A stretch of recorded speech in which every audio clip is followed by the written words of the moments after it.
যে আজকাল সন্তানেরা মা বাবার হক আদায় করে না, তার পিছনে সবচেয়ে প্রথম কারণ হলো মা আর বাবারা সন্তানদের হক আদায় করতে আমরা ব্যর্থ। বলে হুজুর, সন্তানের কি হক? সন্তানের প্রথম হক হলো সন্তানের জন্য যে আমি মা নির্বাচন করব, আগত সন্তানের জন্য আমি মা নির্বাচন করব।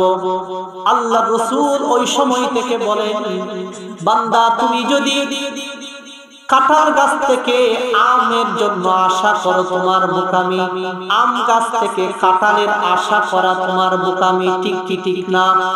আমের গাছ থেকে তুমি আমের আশা করতে পারবা, কাঁঠালের গাছ থেকে তুমি কাঁঠালের আশা করতে পারবা।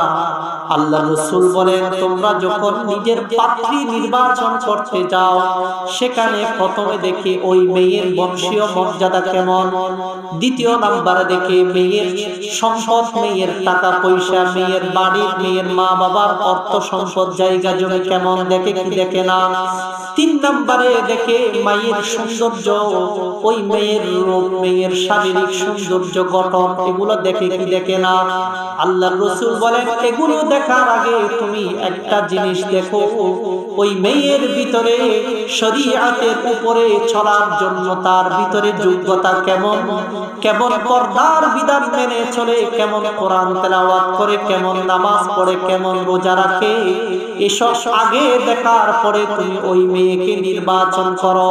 তার ব্যাখ্যায় আরেকটি হাদিস আসছে, এমন মেয়ে বিবাহ করো না যেই মেয়ের সম্পদ অনেক বেশি, ফাআসা আমওয়ালুহুন্না আন তুরদিয়াহুন্না, ওই মেয়ের ভিতরে শরীয়তের উপরে চলার জন্য কোনো বাস বিচার নাই।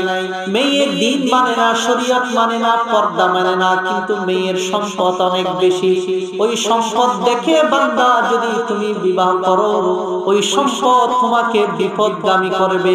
ফাআসা হুসনুহুন্না আন তুতগিয়াহুন্না, মেয়ের সৌন্দর্য দেখে তুমি মেয়েকে বিবাহ করেছ, ওই মেয়ের পর্দার মেনে চলার যোগ্যতা নাই।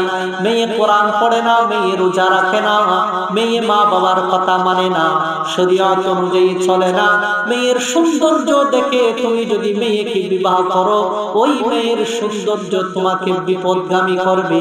এজন্য আল্লাহ রাসূল ওই হাদিসে বলেন, তুমি যদি এমন এক কুচ্ছিত চেহারার, এক কালো রঙের চেহারার মেয়ের শারীরিক সৌন্দর্যতা তেমন নাই, মেয়ে দেখতে বেশি সুন্দর না, মেয়ের বংশীয় মর্যাদাও তেমন নাই, মেয়ের শারীরিক সৌন্দর্য তেমন নাই, মেয়ের সম্পদও তেমন নাই, কিন্তু মেয়ের ভিতরে একটা গুণ আছে, সেটা হলো মেয়ে শরীয়ত অনুযায়ী চলার চেষ্টা করে।